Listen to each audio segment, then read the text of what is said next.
bagiye kubitana nibwo bahise bamurasa dusohoka tumukurikira dusanga bamurambitse hano dusanze bamurambitse nibwo badushize mu nzu umupolisi umwe aradukingiranye dukingura amadirisha nagaga ashaka kuyafunga agashaka kudukubita imbunda yo yari afite mu gihe cyo bari bakidusanga mu nzu bansunitse mu ntebe ngo ibyari bibazanye barabikemuye ngo barabirangije ngo nitugende.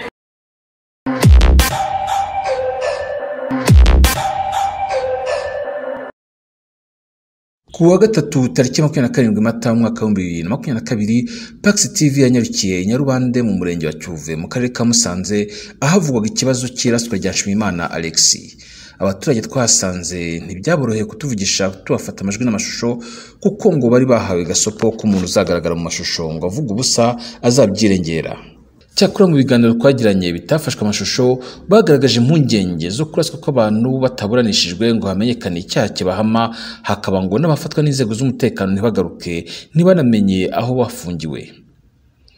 Ubwo twabazaga abaturage icyo bazi cyangwa se bakeka gituma bamwe muri bo bafatwa nk'uko babitangarizaga, abadusubije baduha ibisubizo bine by'impamvu bakeka. Izo mpamvu enye cyangwa se ibyiciro bine abaturage bakeka ko ari byo biraswa cyangwa se byafatwa bigafungirwa ahantu hatamenyekana, harimo ngo abakekwaho gukorana n'imitwe y'iterabwoba yo hanze y'igihugu irwanya leta y'u Rwanda, abakabiri ngo nabakekwaho gucuruza no gukwirakwiza ibiyobyabwenge cyangwa se z'amagendu, hakaba ngo abagatatu ari bo bisambuka bahariwe byabuje abaturage amahwemo, hakaba ndetse ngo n'abakorerwa urugomo badafite icyana kimwe. Kuri iki cya kane cy'abakorerwa urugomo badafite icyana kimwe, bamwe niho bashyira Nshimiyimana Alexis bavuga ko ntacyo yazize akamama, mu gihe hari abandi bavuga ko yazize iby'ibiyobyabwenge. Ku bijyanye na Nshimiyimana Alexis nk'uko tubivuga, uyu wishwe arashwe, babiri badutangarije ko yaba yazize gucuruza amagendu na za kanyanga ziva Bugande. Cyakora abo mu muryango we bo ntibemera ko hari icyaha afite, ahubwo bakavuga ko abamurashe bari bamaze iminsi bamurwaye kuko ngo atari ubwa mbere bari bamugeze amajanja. Abo mu muryango wa Nshimiyimana Alexis ntibanemera ko umuntu wabo yigeze agerageza kurwanya inzego z'umutekano nk'uko byatangajwe nyuma. Nubwo tutafashe amajwi n'amashusho, BTN TV yo yari yabashije kugera ifata umunsi umwe mbere yuko tuhagera. Reka dukomereza amakuru yacu mu ntara y'Amajyaruguru, aho umuturage witwa Nshimiyimana Alexis wari utuye umudugudu wa Nyarubande ni mu kagari ka Rwubiya umurenge wa Cyuve mu karere ka Musanze yarashwe n'abashinzwe umutekano ukeka ko yacuruzaga ibiyobyabwenge. Urwego rwa polisi rushinzwe guhuza ibikorwa bya polisi n'abaturage mu ntara y'Amajyaruguru rukaba rwatangaje ko ubwo polisi irimo gusaka ibijyanye n'amagendu, uyu muturage yarwanyije polisi ahita araswa, hanyuma basatse mu nzu ye basangamo litiro 36 za kanyanga. Gaston Irembere arakomeza n'inkuru ku buryo burambuye. Nkuko twabitangarijwe na bamwe mu baturage bo muri aka gace, ngo mu ijoro ryakeye hagati ya saa 4 na saa 5 z'ijoro ngo nibwo umuturage witwa Nshimiyimana Alexis wari utuye mu mudugudu wa Nyarubande mu kagari ka Rwubiya mu murenge wa Cyuve w'akarere ka Musanze yarashwe n'abapolisi ahita hasiga ubuzima. Ubwo twagiraga ibyo byabereye twaganiriye n'umukobwa w'imfura wa nyakwigendera, aho yavuze ko nijoro ise yumvise abantu hanze maze ngo atabaza abaturanyi be harimo witwa Kamenesha, hanyuma bamutabaye bahageze bahasanga abapolisi. Umwe muri abo baturanyi ariwe Kamenesha abonye ari abashinzwe umutekano maze abwira nyakwigendera wari mu nzu ngo nakingure. Akimara gukingura ngo nibwo mukanya hahise humvikana isasu, hanyuma ngo uyu mukobwa wa nyakwigendera asohotse hamwe nabo bari kumwe basanga ise bamurashe. Mu magambo ye bwite dore ko umukobwa wa nyakwigendera yabidutangarije. Baje baramukomangira banza bakomeje kumukomangira yanga guhaguruka, yanze guhaguruka. Igihe cyahagurukiye nibwo ahamagaye Kamenesho araza ngo aje kumutabara nibwo ageze ku muryango aramuhamagara arasohoka. Agisohoka akubitana n'abapolisi Kamenesho ari nabo bagiye kubitana nibwo bahise bamurasa dusohoka tumukurikira dusanga bamurambitse hano. Dusanze bamurambitse nibwo badushize mu nzu umupolisi umwe aradukingiranye dukingura amadirisha nagaga ashaka kuyafunga agashaka kudukubita imbunda yo yari afite. Mu gihe cyo bari bakidusanga mu nzu bansunitse mu ntebe ngo ibyari bibazanye barabikemuye ngo barabirangije ngo nitugende. Twaganiriye kandi na bamwe mu baturanyi ba nyakwigendera maze nabo batubwira uko bamenye ndetse no kubumvise ibijyanye n'urupfu rwe. Ukuntu byaje kugenda yahamagaye umuturanyi hariho utuye hano ati datewe ati kuva abantu bari kuvugira iwanje. Noneho yahamagaye undi hari ati kuva abantu bari kuvugira iwanje muze mudebere. Ubwo baje kureba bati baba baguyemo bagwe mu bapolisi bati hamwe muze kwidiki ati ni umuntu uduhamagaye tuze kureba cyangwa duhamagare ngo baguye kubakingwe ngo twe dusizwe umutekano bati kingura abarakinguye hamaze gukingura uko byageze ubwo ntabwo turi bagiye kumwambika amapega ati nuko mpura iki ko ntibye ko nta kintu ufite nuko mpura iki bita nkuze mitsacu byageze saa 5 z'ijoro twumva amasasu gari kuvuga ubwo noneho turahaguka turaza tumaje kugera hano dusanga uwo mugabo bamajije kumwica kuri namenye naje nsanga hari abaturanyi be babiri ubwo bamwisha ari bo bahari abahamagaye ngo bamutabare ubwo noneho bamaze kuhagera ubwo baramubwira ati n'abapolisi masanze ati nibo bagushaka ubwo arafungura mu gufungura nibwo bashatse ngo kumwambika amapingu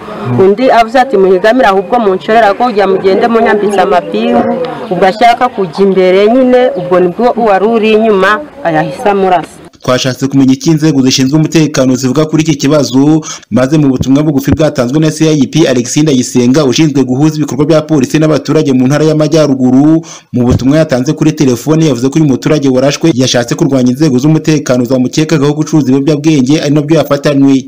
Mu butumwa bugufi yatanze kuri telefone CIP Alexis Ndayisenga akaba yagize ati ubwo polisi yari mu bikorwa byayo byo gufata abakora ubucuruzi bwa magendu yahawe amakuru ko hari urugo rurimo magendu bahageze barakomanga hasohoka umuntu ufite icupa agiye kuri kwita umupolisi aramwitaza mugenzi we aramurasa.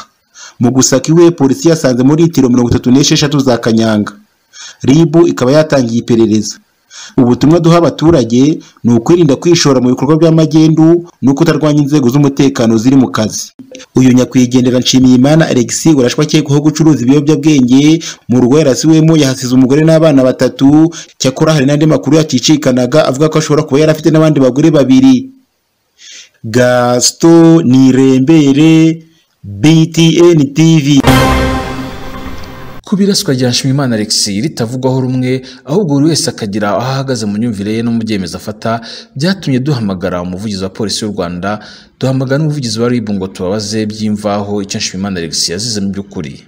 Umuvugizi wa RIB Thierry Murangira n'umuvugizi wa polisi John Bosco Kabera ntibigeze bagira igisubizo na gito baduha umunsi cyabonetse tuzakibagezaho. Kuba tutaragize icyo dusubizwa n'urwego rw'ubugenzacyaha RIB cyangwa se ngo tugire igisubizo tubona cya polisi kiyongera ku cyari cyatangarijwe BTN ntabwo byatumye dusorezaho ahubwo twakomeje gushakisha andi makuru. Ni muri urwo rwego twavuganye na Meya Ramuri Janvier umuyobozi w'akarere ka Musanze. Nibyo byarabaye Nyarwande.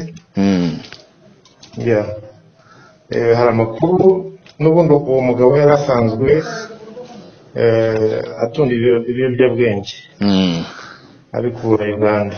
Byari bisanzwe abizwiho na mbere yaho yari yigeze kujya gufatwa.